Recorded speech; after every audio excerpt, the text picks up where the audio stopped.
Everyone, स्वागत है आप सबका। इस वीडियो में हम टॉपिक सेक्सुअल रिप्रोडक्शन को कंप्लीट करेंगे। तो यहाँ से इसको स्टार्ट करते हैं। पेज नंबर 9 का last paragraph. Among animals, for example birds, do they lay eggs all through the year. Animals में जैसे कि बर्ड्स, क्या हमेशा ही वो एग ले करती हैं पूरे साल और इट इज़ सीजनल फिनोमिनन, या फिर ये सीजनल फिनोमिनन है, किसी पर्टिकुलर मंथ में एग ले करती हैं। What about other animals like frog and lizards. अलग अलग एनिमल्स जैसे फ्रॉग और लिजार्ड के बारे में आपकी क्या राय है? You will notice that birds living in nature lay eggs only seasonally. तो आप ध्यान देंगे, अगर आप ध्यान देंगे तो देखेंगे कि जो बर्ड्स है वो सीजनली एग ले करती है, यानी कि वो पर्टिकुलर किसी मंथ में एग अंडा देती है। However birds in captivity as in poultry farm can be made to lay eggs throughout the year. लेकिन अगर हम पोल्ट्री फॉर्म के बर्ड की बात करेंगे तो वो पूरे साल एग ले करती है। In this case laying eggs is not related to reproduction but is a commercial exploitation for human welfare. तो इसीलिए अगर हम इस पोल्ट्री फार्म में पूरे साल अगर बर्ड्स के एग ले करने की बात को देखेंगे तो ये जो प्रोसेस है ये कॉमर्शियल एक्सप्लॉयटेशन है। ये नेचुरल फिनोमिना नहीं है, ये अपने फ़ायदे के लिए ह्यूमन जो है करवाता है। The females of placental mammals exhibit cyclical changes in the activities of ovaries and accessory ducts as well as hormones during the reproductive phase.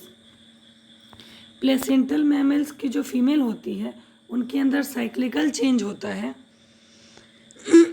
उनके ओवरीज में और एसेसरी डक्ट्स, सपोर्टिंग डक्ट्स में और हॉर्मोन्स में चेंजेस होते हैं। In non primate mammals like cows, ship, rats, dears, dogs, tiger ETC such cyclical changes during reproduction are called estrus cycle।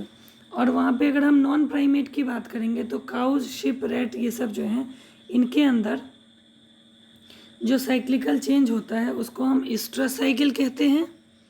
whereas in primates, monkey, apps, human और primates के अंदर इसको हम menstrual साइकिल कहते हैं। many mammals especially those living in natural wild condition exhibit such cycle only during favorable seasons in their reproductive phase and are therefore called seasonal breeders। ज़्यादातर mammal जैसे कि जो अपने नेचुरल हैबिटाट में है, natural wild condition में है, उनके अंदर ये जो स्ट्रेस है, मेंस्ट्रुअल साइकिल, ये जो साइक्लिकल चेंजेस हैं वो सीजनल होते हैं, यानी कि किसी पर्टिकुलर ब्रीडिंग सीजन में ही होता है। Many other mammals are reproductively active throughout their reproductive phase and hence are called continuous breeders। कुछ ऐसे मैमल होते हैं जो अपने पूरे लाइफ टाइम ब्रीड करते हैं, रिप्रोडक्टिव फेज में होते हैं और उनको हम कंटिन्यूस ब्रीडर कहते हैं। That we all grow old is something that we recognize, but what is meant by growing old? The end of reproductive phase can be considered as one of the parameter of senescence or old age. यानी कि reproductive phase का and होना जो है ये एक symbol है, एक पैरामीटर है बुढ़ापा का, सेनेसेंस का। There are concomitant changes in the body like slowing of metabolism during this last phase of lifespan. Old age ultimately leads to death। और बहुत सारे चेंजेस आते हैं एज जब हम बूढ़े होते हैं, जब और मेटाबॉलिक चेंजेस भी स्लो हो जाता है, मेटाबॉलिक एक्टिविटी जो है वो स्लो हो जाती है और ये जो रिप्रोडक्टिव फेज का एंड है, ये जो ओल्ड एज है, ये फाइनली डेथ करवाता है। In both plant and animals hormones are responsible for transition between 3 phases. दोनों प्लांट या फिर एनिमल में हार्मोन जो है ये रिस्पॉन्सिबल होता है सारे फेजेस के लिए। जो 3 फेज हैं, जुवेनाइल फेज हो गया, रिप्रोडक्टिव फेज हो गया और ओल्ड हो गया, पोस्ट रिप्रोडक्टिव फेज हो गया। Interaction between hormones and certain environmental factors regulate the reproductive process and associated behavioral expressions of organism. Hormone और कुछ इन्वायरमेंटल फैक्टर जो हैं वो रेगुलेट करते हैं रिप्रोडक्टिव प्रोसेस को और उससे रिलेटेड बिहेवियर को. Events in sexual reproduction. Sexual reproduction में कौन कौन से इवेंट होते हैं?